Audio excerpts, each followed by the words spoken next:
G'day guys, Shaka back from Azrael's Armory here to talk about a compression.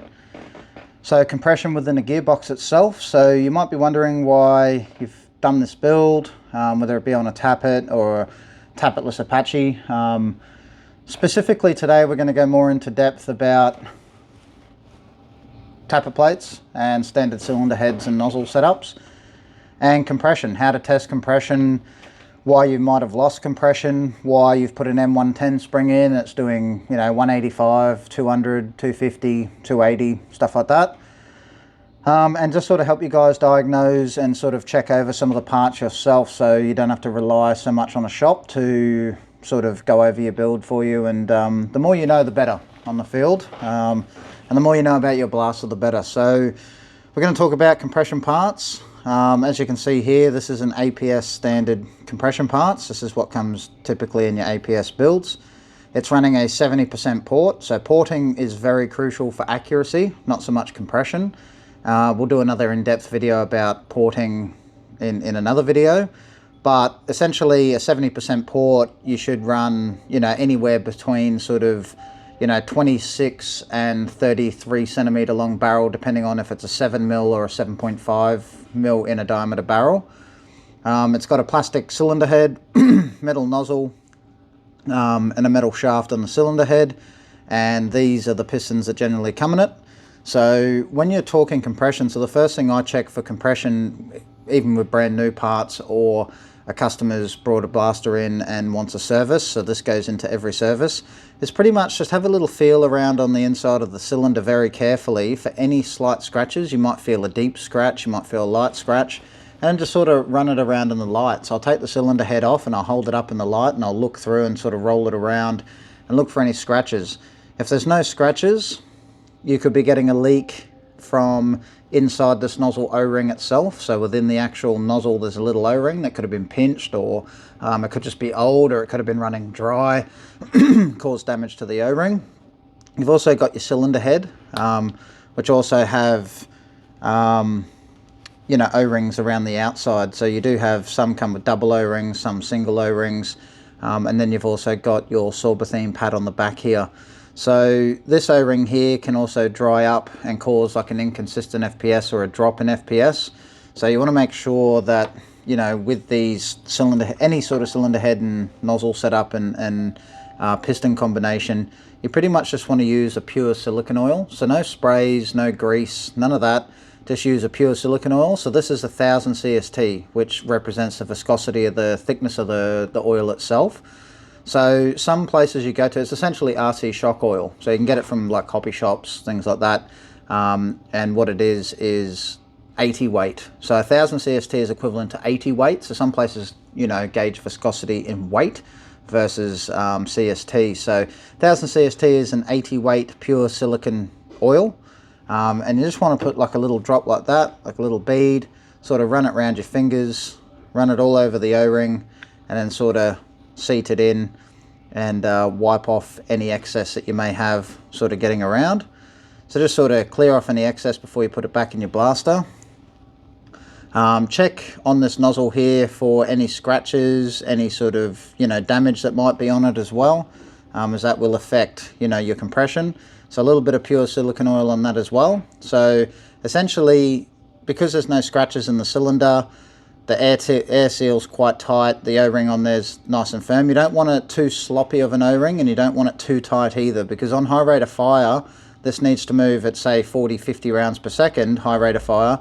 This needs to move back very quickly, which you'll need a strong return spring, and you can shorten your return spring, etc. So essentially with this now is you want to run like a little bead within the cylinder head itself. So make sure it's all nice and clean. Don't put heaps in. I've just put, I don't know if you can see, but a little bead around the edges. And then from there, you pretty much just want to put your piston in, let it lube itself up. Now a lot of people will go and test compression so this one's still leaking. So that tells me that there could be a problem on the piston head, which there's a bit of a burr here. So let's just swap out the piston head. Some people like to put a little bit of silicone oil on the head itself, but you don't want to sort of clog up you know, the head in there. So you can see here I've just changed, you can hear that little pop. So it is under compression, but that isn't where the compression is crucial. So that shows me that, yeah, okay, all the seals are good, but when you're shooting and a gel ball loads into your T-piece, your nozzle's all the way back, right?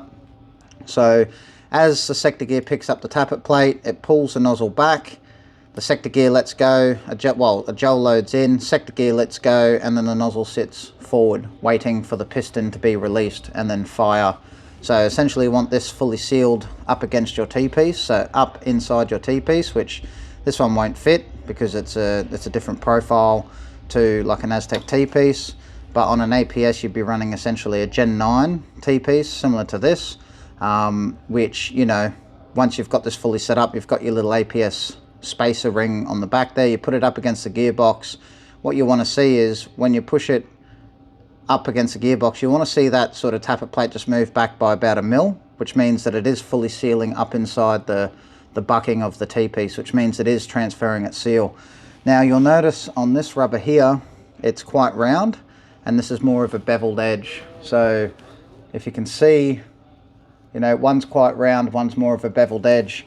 And within this T-piece itself down in there, the T-piece bucking down in there has quite a chamfer on it, which is designed for this sort of rubber to basically seal up nice and flush around all the edges. So you'd essentially want a T-piece that also matches your rubber, or change your rubber to match your T-piece sort of profile. But what we're going to do now is just turn the tappet plate on the side like that. So nozzle's fully extended in its firing position for when it transfers, you know, the air behind the gel to essentially shoot down your barrel. So you want to push it out like that, hold your finger on the end, and see how we still have compression. You can still hear it pushing back. It's pushing back, and it's making that plug noise essentially. So that means that this compression is completing its, not only its seal, but it's completing its pressure all the way from its point of pickup all the way through to its point of fire. So that means this is now fully essentially serviced and under compression.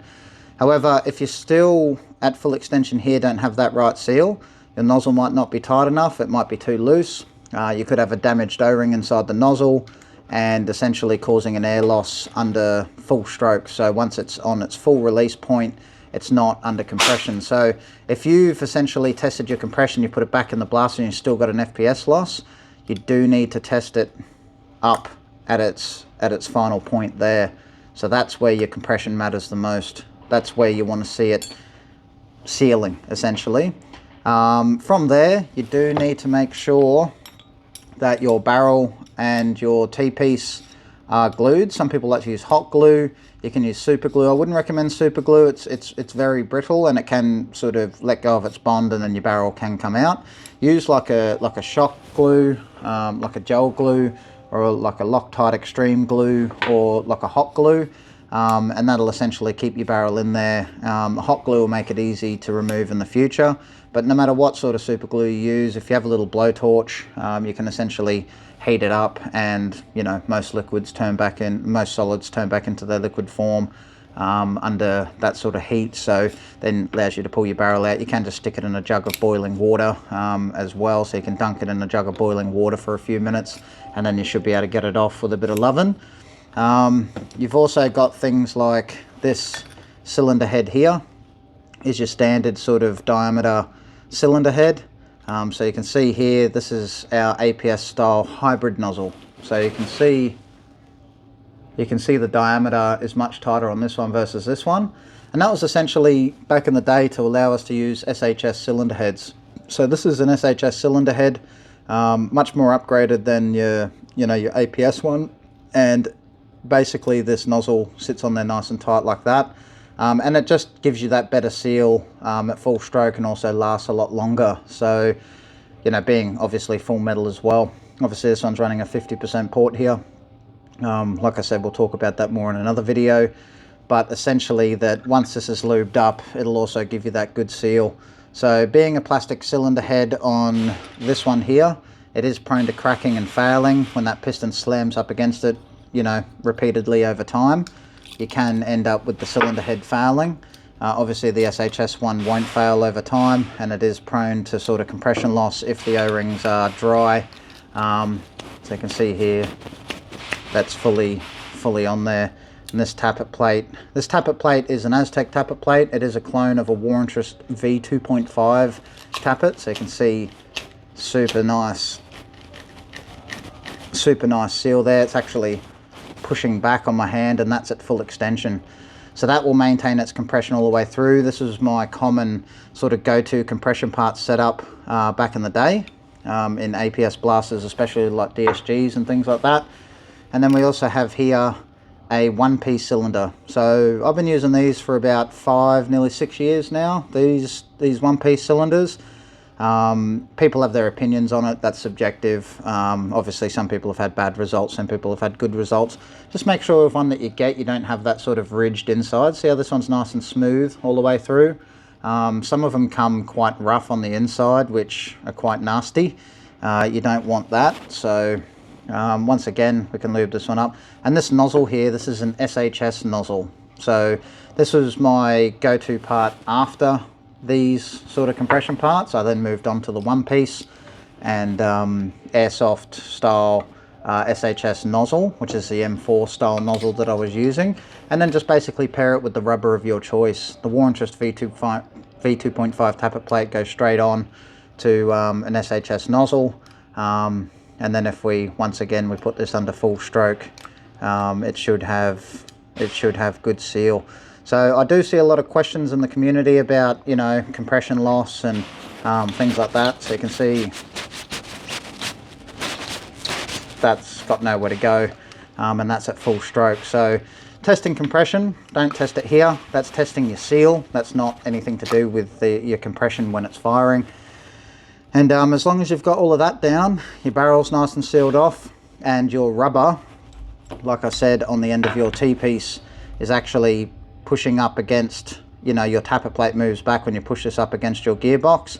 That means it is completing its seal within the bucking of the T-piece. So that transfer of air is being sealed all the way, that nozzle's going all the way to the end, sitting hard up against the bucking, pistons releasing, and then firing all that air behind the gel, so you're getting your maximum result for that spring that you're getting. So I hope this helps someone out there. We are releasing quite a lot of tech tip, you know, tutorial sort of style videos. We're trying to keep them short and sweet, but like anything, you know, if it's to go into quality and to be a quality video, it does need to be sort of in depth into sort of the ins and outs of everything that's going on. So like I said, we have covered the piston head O-ring. We've told you to check inside the seal and the cylinder for scratches, inside the nozzle O-ring itself, on the shaft of the actual cylinder head as well. Nozzle sealing up against the bucking. We've also spoke about the different sort of style of rubbers. As you can see here, this SLR nozzle is way more chamfered off than this APS one, and that's to suit an SLR T-piece. So, you know, whereas this does suit a Gen 9 / APS style T-piece. So rubber profile to what T-piece you're running is very crucial as well. But all of these things, if you follow this video and everything's in check, then you should be getting maximum FPS out of your blaster.